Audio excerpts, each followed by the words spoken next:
start with the local reporters, and then if we have questions from national reporters afterwards, then I'll call on you too. So if you're a local news outlet, if you throw your hand in the air, and I'll try to call on you. Sir, right there.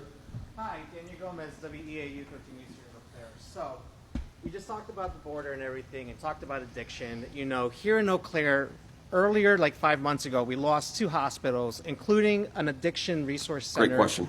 As well.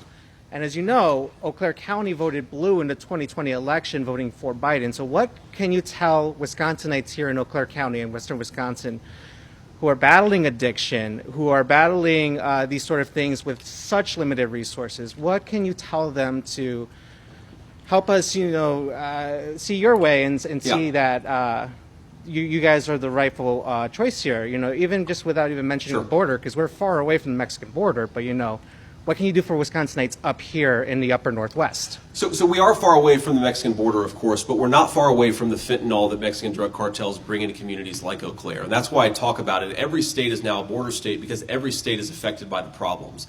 But particularly on this question about hospitals and how do we actually reinvigorate hospitals in some of our small towns and more rural areas in our country, I think there are 2 answers to this question. One goes directly to the immigration problem and one doesn't. Look, first of all, we need to actually invest in our hospital system. We've seen since Obamacare was passed, we've seen a lot of rural hospitals, hospitals in small towns close down. You cannot have a good healthcare system. You're never going to help people beat addiction if they've got to drive 90 minutes to the closest hospital. So we've got to preserve the rural healthcare infrastructure that exists in this country. And this is where the illegal immigration issue bears on it directly, because we know that Kamala Harris wants to give health care benefits, sometimes Medicaid, sometimes Medicare to illegal aliens. We also know that when illegal aliens come in, they have to be housed in the jails sometimes, or they have to be housed somewhere else if they're not committing crimes. That costs local taxpayer money. We know they have to be fed. That costs local taxpayer monies. We know that they have to be provided shelter, right? That costs money. And you combine all those things, those are tax dollars that are not going to build out our rural hospital infrastructure and support our hospitals. They're going to people who shouldn't be here. Maybe they're good people, but they shouldn't be here, and we've got to put the interests of our citizens first. That starts with prioritizing things like hospitals, medical services, food and shelter, that stuff. I want us to be a generous country. And I know Donald Trump wants us to be a generous country, but that generosity starts with investing in American citizens and people who have the right to be here. Sir. I don't know if you saw, but there's a poll from Marquette University that came out earlier today. It shows a virtual tie between former President Trump and Vice President Harris. There's an old saying in politics that what can swing undecided voters in a place like Wisconsin is whether you seem like somebody they would like to have a beer with. Yeah. Why would people in Wisconsin want to have a beer with you?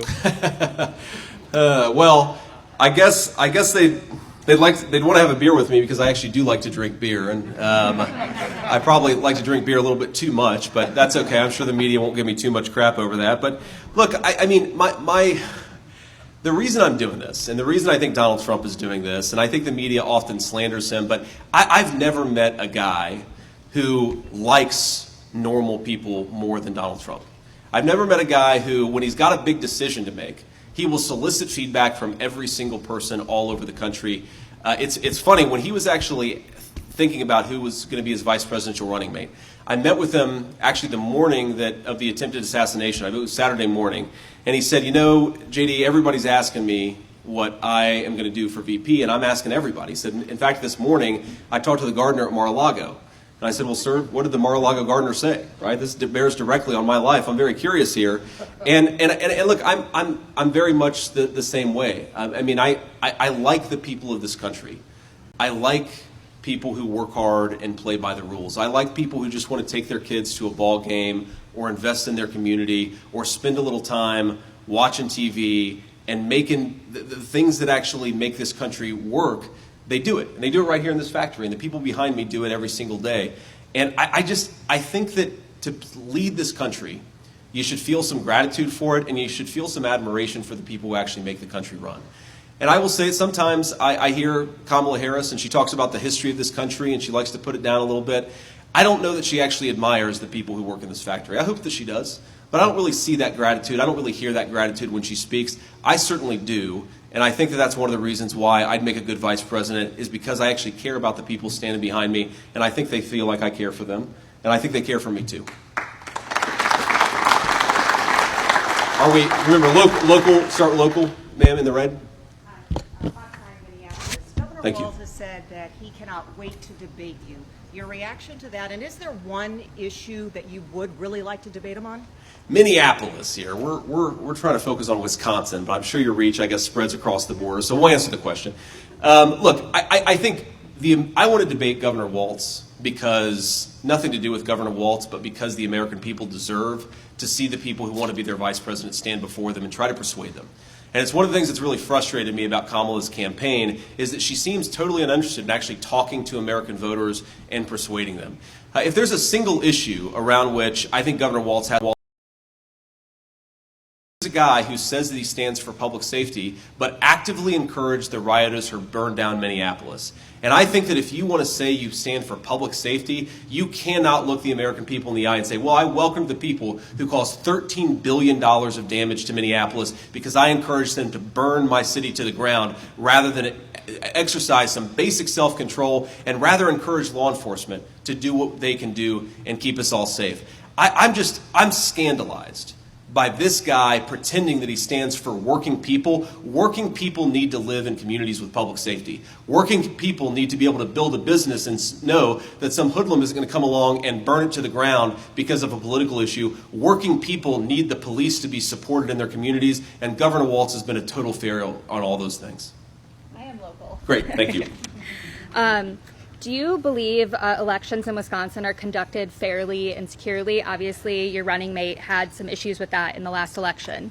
Well, one of the things that Wisconsin did very poorly in the 2020 election is that it actually allowed a lot of big tech billionaires to spend a lot of money, I think, putting influence on local boards of election. And as I understand it, Wisconsin has actually stopped that. And kudos to Wisconsin for stopping that, because that's ridiculous. You cannot have private billionaires who own social media companies buying up public boards of elections, influencing public boards of elections. And again, as I understand it, that stopped. So I see a lot of reason to be optimistic about the election in Wisconsin. Of course, President Trump and I want there to be a free and fair election because we want every legal vote to count. That's the hallmark of America's constitutional republic, is that everybody's vote has to count. But for everybody's vote to count, everything has to be safe and secure. I feel a lot of confidence about Wisconsin, but certainly as a campaign, we're going to continue to monitor things. We're going to continue to make sure that people are doing things the right way. And I think the voters of Wisconsin should have some confidence that the Trump campaign is on top of this stuff and focused on this stuff. And we think we're going to have a great election in Wisconsin, and I think we're going to win. Sir. WKOW Eau Claire. As you know, Kamala Harris is also speaking in Eau Claire right now with her new running mate, Tim Walz. Why did you choose to speak here in Eau Claire today, the same time as Harris? Well, we wanted to make sure there was a contrast, in part because the media has been so dishonest about Kamala Harris's record, and in part because they refused to ask her questions. We wanted to make sure that there was at least somebody out there providing an alternative story. We have to remember, President Trump delivered a closed border and rising wages. What has Kamala Harris delivered? A promise to defund the police, a promise to ban fracking and offshore drilling, a promise to destroy the American energy sector, a promise to increase the prices of the goods that the American people rely on. She has not been a good vice president for the American people, and I don't think she deserves a promotion. I think she deserves to be fired, and that's what we're here talking to people about, because the media needs to tell the other side of the story, and unfortunately, I think unless you have somebody here, they're not going to do that. Ma'am? We've heard a lot from Democrats using the word weird, calling you weird, calling former President Trump weird. What do you make of that weird argument? I think that the weird argument honestly came from a bunch of 24-year-old social media interns who were bullied in school, and they decided they're going to project that onto the entire Trump campaign. And the reason it doesn't make sense is because you ask who's weird, right? I think it's pretty weird to be the border czar and to open up the border and allow fentanyl to come into your community. I think it's pretty weird to try to take children away from their parents if the parents don't want to consent to sex changes. That's something that Tim Waltz did. I think it's pretty weird to want to defund the police. I think it's pretty weird to pretend that you're a tough-on-crime prosecutor, even though you pursued the policies that made San Francisco such a disaster when it comes to crime and public safety. So if they want to call me weird, look, I've got my wife here. I've got 3 beautiful kids at home. I'm a normal guy who wants to live the American dream and wants all of you and your kids to be able to live the American dream. That's why I'm in it. If those people want to call me weird, I think it's a badge of honor. Ma'am. Hope with Wisconsin Public Radio. Farmers in Wisconsin and other agricultural states are increasingly relying on foreign guest workers for seasonal labor. How does your immigration policy accommodate or address that need? Well, look, I think that the reason why we have an economy that is more and more reliant on guest workers, and frankly not just guest workers, but also a lot of illegal labor, is because the Harris administration has invited in 20 million people to be here illegally.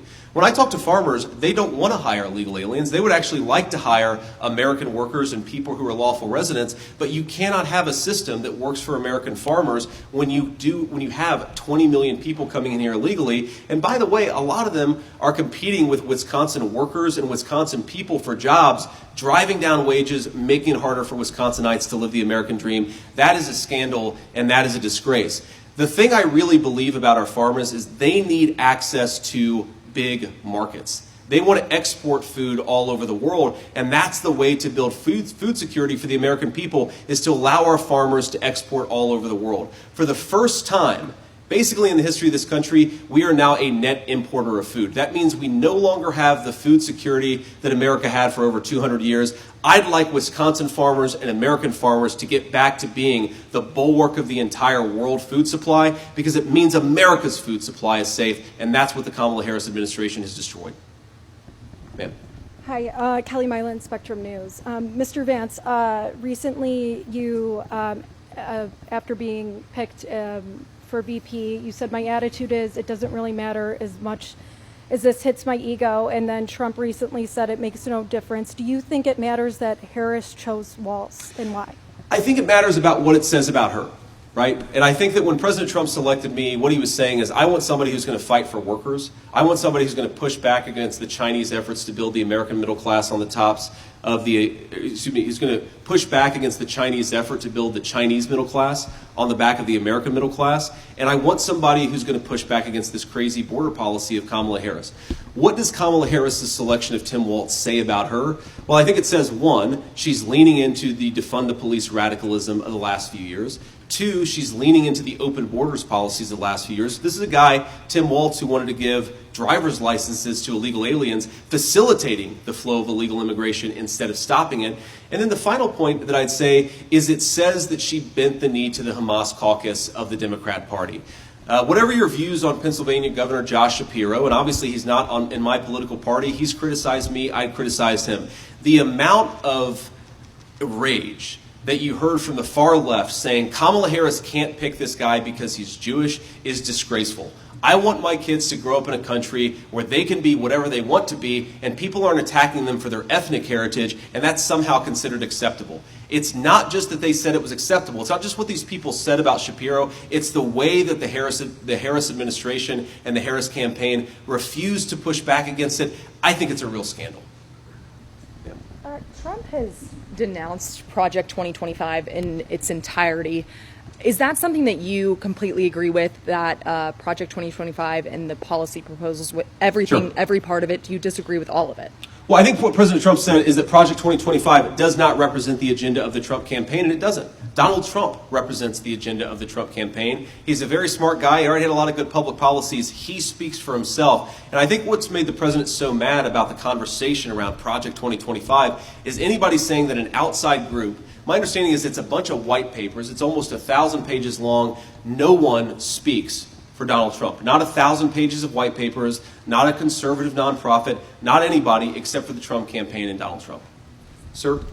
Yeah, Matt, Leader Telegram based out of Eau Claire.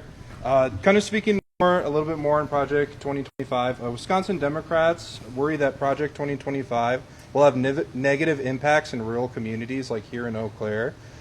With them stating that the Project 2025 has plans to cut federal loan programs for small farmers. How do you combat this claim? Well, look, I combat the claim by repeating what I just said, which is that Project 2025 is not Donald Trump's agenda. Donald Trump's agenda is his agenda, and he speaks for himself. And the Trump agenda from 2017 to 2021 was awfully good for farmers in Wisconsin and everywhere else. This was a guy who fought for Wisconsin farmers to have access to global markets. This is a guy who was willing to fight back against some of the trade practices of other countries that were bad for Wisconsin farmers. This is a guy, Donald Trump, who supported an American energy policy that made it possible for farmers to get the fuel and the fertilizer they needed. His agenda was great for American farmers, and again, he speaks for himself. We're going to do the same thing when we get reelected. We're going to make American farmers wealthy and prosperous again, and we're going to do it by Donald Trump doing exactly what Donald Trump wants to do, not any organization that pretends to speak for him but doesn't. Senator Vance. Yeah. 2 quick questions for you. Circling back on the debate, we know Sure. that Kamala Harris, when she was VP, agreed to a debate early August, the 13th, with CBS. That was before Biden dropped out. Now he's out. We have a new VP pick. Can you give us any guidance on when and where that debate would happen? And then secondly, the weird thing keeps coming up. I know you said that was interns. The first time we heard it on cable news was with Waltz. He took that insult all the way to the Democrat ticket, clearly convincing Democrats of these claims. What are you going to do to combat the independent voters and prevent them from saying that you're weird? Yeah, so August 13th, what is the date today? August 7th. 7th? Okay, so here's my offer to Kamala Harris. If she'd like to do a debate with me on August 13th, I'll do it, right? We should do that, right? I don't think she wants to anymore because, one, she probably doesn't even know that she's going to be the Democratic nominee, and two, we don't know who the vice presidential nominee is going to be either. He's got a lot of skeletons that are coming out of the closet today, and we'll see if the Democrats pull a bait and switch on Tim Waltz or on Kamala Harris, just like they did with Joe Biden. But look, if Kamala Harris wants to honor her commitment and debate on August 13th, let's do it. I'm all game. Now, the second thing I'll say is, look, what Democrats use to attack Republicans, they're going to attack us on something. They're going to criticize us on something. I think that what makes Donald Trump and I good candidates and a good team is that we're normal guys who want to make this country great again. And we want Americans to be able to live the American dream. I really do think that whatever Tim Waltz calls me, I mean, talk about weird with Tim Waltz. I don't know if you guys saw the rally yesterday, but afterwards, his wife comes up to him, and Tim Waltz does what any normal Midwestern guy would do, seeing his beautiful wife on stage after his speech. He gives her a firm handshake. Right? That's pretty weird. That's pretty weird. When I see my wife after a speech, I give her a hug and a kiss because I'm excited to see her, and she's my wife. These people have no leg to stand on, and I think what's going to happen is they're going to try to call us weird for the next 93 days, and what's going to happen is the American people aren't going to care about it because they don't care about some tagline written by a social media intern. They care about which president and which vice president is going to make their country better and their lives more safe and more secure. That's Donald Trump and I, and I'm proud to carry that message forward for the next 93 days. Ma'am. NBC Minneapolis. Can you please paint a picture of the future? Grievances aside, what is your winning message? Oh, I think it's a great future. I mean, our picture for the future, President Trump and I's vision for the future is that if you work hard and play by the rules, whether you went to college, whether you went to law school, or whether you just graduated from high school, you can go and work in a job that's proud, that's meaningful, that pays you a good wage, and allows you to start a family. It's about housing prices that are low enough that whatever your background, again, so long as you're working hard, you're able to buy a nice home to raise your family in. It's about going to the grocery store and being able to afford a nice steak and not having to cut back because Kamala Harris has driven the price of groceries through the roof. And it's about whether you're poor or rich or in the middle, being able to send your kids off to the playground without being worried that they're going to be harmed or they're going to come across a drug that's going to take their life. I think it's a basic and very simple vision of the American dream that you work hard and you play by the rules, you get a good home, you get a nice house, you get a secure family, and you get a good job, and that's all we really want. It's crazy to say, a lot of Americans feel like that's slipping away. And it's a very, very heartbreaking thing. I know certainly in the hometown that I grew up in, a lot of Americans felt like that was slipping away because, look, we pursued policies that destroyed thousands of good manufacturing jobs. That's just in my hometown. Millions of good manufacturing jobs all across our country. The Kamala Harris economy is that you have to go to the college she says you have to go to and incur hundreds of thousands of dollars worth of debt to be able to support a family in this country. I think that's a disgrace, and President Trump and I want something better for the American people. Any more locals? You already asked one, ma'am. Ma'am. Oh, it's okay. Any more locals? Sir in the back? I'm from the Lacrosse Tribune, Chippewa Herald, and on the topic of manufacturing, yeah. The Biden administration has kind of come after Trump for the Foxconn project here, not fully delivering. So I wonder if you have any comment on that, or how you guys plan to deliver manufacturing for Wisconsinites? Well, look, I think it's quite simple, and obviously not every facility is going to work out perfectly, but if you look at the Trump manufacturing agenda, you saw manufacturing coming back to this country in a very, very big way. And it's a long-term project. You're not going to solve every problem overnight, but what you have to do is, number one, you have to be able to put tariffs or be willing to put tariffs on Chinese goods. They're trying to undercut American wages with slave labor and bring in a lot of cheap products. We have to be willing to say, if you want access to American markets, you've got to treat your employees fairly, and we prefer that people make things with American labor. That's leg number one. Leg number two is you've got to have an energy and a regulatory policy that allows people to make things in this country at a reasonable price. This is the biggest problem with Kamala Harris's policies is energy is too expensive, oil is too expensive, everything is too expensive, which makes it hard to manufacture and build things in the United States of America. The Donald Trump agenda is drill, baby, drill. Get this stuff out of the ground with American workers, get it out of American territory, and drive down the cost of manufacturing so we can make more things in this country and stamp more products made in the USA. I'll do one more question here. Any more locals? Sir, thank you. What's your relationship with President Trump, and are there any policies that you guys disagree on? Look, President Trump and I are very good friends, and we spoke twice yesterday, actually. And, you know, what really unites us is a love of this country and a belief that if we had smarter policies, people could live more safe, more secure, and more prosperous lives. And we're extremely united on that. Now, of course, we're not going to agree on every single issue, but I see my role as the vice presidential candidate to offer counsel in private. But fundamentally, as the VP nominee, he won the nomination and I didn't. And my goal is to support his agenda and get him elected next president of the United States, because I believe that if we do, whether I was on this ticket or not, I believe fundamentally that the people I care about, the people who built this country, their lives are going to be better if Donald Trump is our next president, and their lives are going to be worse if Kamala Harris is our next president. That vision unites me and President Trump. And yeah, he's got a great sense of humor, and yeah, we tell a lot of jokes with each other, but fundamentally we're united on taking this country back and making sure people are able to live good lives in this wonderful country that all of us love. And with that, I want to just say a note of gratitude for all you standing back here. I know it's a little it's a little toasty today, and you guys probably don't care about me jabber-jabbing with the media here, but I appreciate you guys being here. And I just say, look, I love what you guys are doing. I love building things and making things in the United States of America. I want it to be easier to build this kind of business, to work in this kind of company, and we're going to pursue policies that make that possible every single day. God bless you guys for what you do, and thank you. See y'all.